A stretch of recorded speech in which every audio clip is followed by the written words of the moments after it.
Imagine this. You're cruising thousands of feet above the Indian Ocean, strapped comfortably into your seat on a jumbo jet. You don't think much about the mechanics of flight. It's just another safe, uneventful trip. Or so you believe. But somewhere below, in the belly of the plane, something sinister is happening. Smoke begins to rise, silently creeping towards you. It's barely noticeable at first, and then everything goes horribly wrong. This is the chilling story of South African Airways Flight 295, a disaster shrouded in mystery, controversy, and heartbreaking tragedy. By the end of this video, we'll uncover the strange events behind it all. But first, what really happened that night? Let's rewind back to November 27th, 1987. Flight 295, a South African Airways Boeing 747, prepared to depart from Taipei, Taiwan. Its destination? Mauritius, a beautiful island in the Indian Ocean, for a refueling stop before continuing on to Johannesburg, South Africa. On board were 140 passengers and 19 crew members. Most were South Africans heading home. Many were traveling for work or stopping in Mauritius. Everyone had their own reasons to be there. The plane itself was a unique model, a 747 Combi, which could carry both passengers in the front and cargo in the back. On this night, both areas were full. The crew that night was top-notch. Leading the flight was Captain David Uys, an Air Force veteran with over 14,000 hours of experience. Beside him was First Officer David Hamilton, another capable and skilled aviator, and Flight Engineer Giuseppe Bellagarda, the man in charge of monitoring all the technical systems on board. Together, they formed a team that passengers could trust. But even with the most skilled crew, they faced risks far beyond their control. Here's something important to understand about this flight. South Africa in the 1980s was a pariah, isolated due to its apartheid government. Because of this, many countries banned South African Airways from their airspace. Flights to and from the country had to zigzag around restricted zones, adding extra challenges to long-haul routes. Flight 295 wasn't just taking passengers home, it was also carrying cargo. A lot of it. Cargo that would soon become the focus of intense scrutiny. The trip began smoothly. Dinner was served, passengers settled in, some drifted to sleep as the plane ascended into the endless night sky. For the first 6 hours, everything seemed fine. And then, disaster struck. Smoke. That's how it began. Just a thin, almost invisible wisp from the cargo bay at first. But in no time, smoke detectors in the cockpit blared an ear-piercing alarm.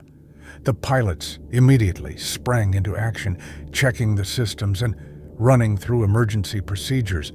But within minutes, the situation spiraled out of control. The smoke spread fast, flowing into the passenger cabin. People began coughing, choking, their panic rising as the air became unbreathable.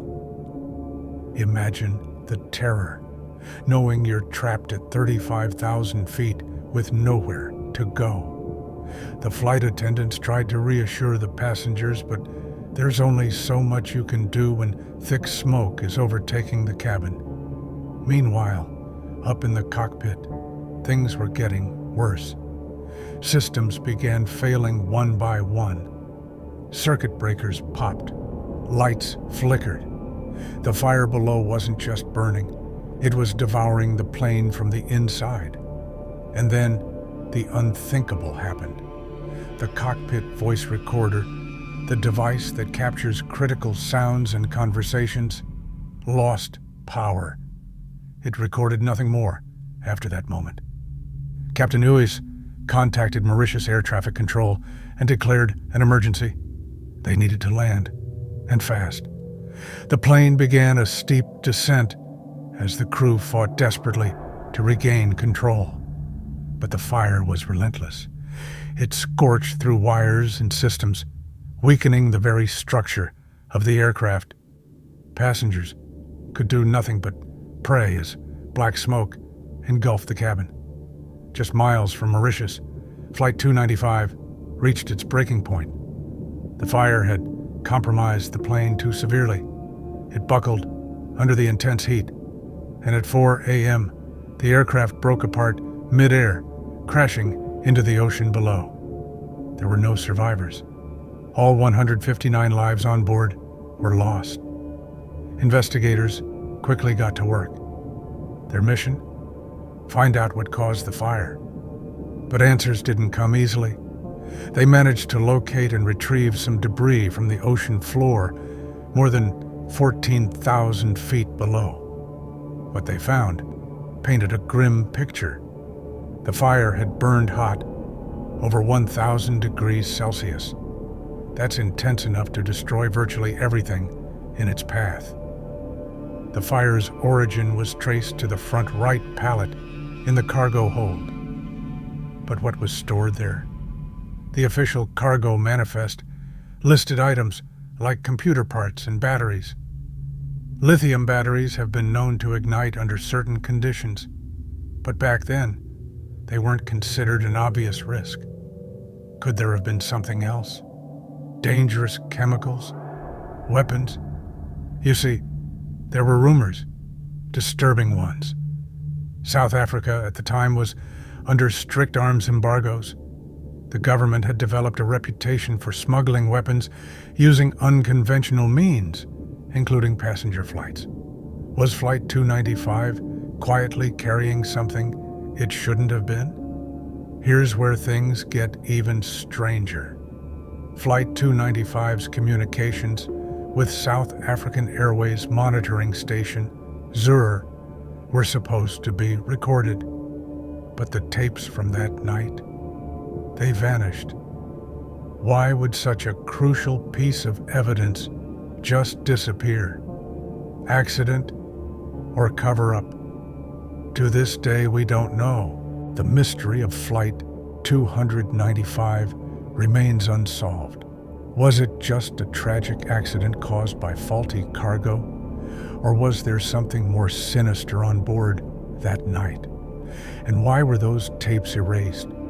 Questions swirl around this disaster, but the answers may forever rest in the depths of the Indian Ocean. What's your take? Do the official reports make sense, or do you think there's more to this story? Share your thoughts in the comments. I'd love to hear your theories. And don't forget to like the video if you found it fascinating, and subscribe for more stories of aviation mysteries and disasters. Thanks for watching, and I'll see you in the next one.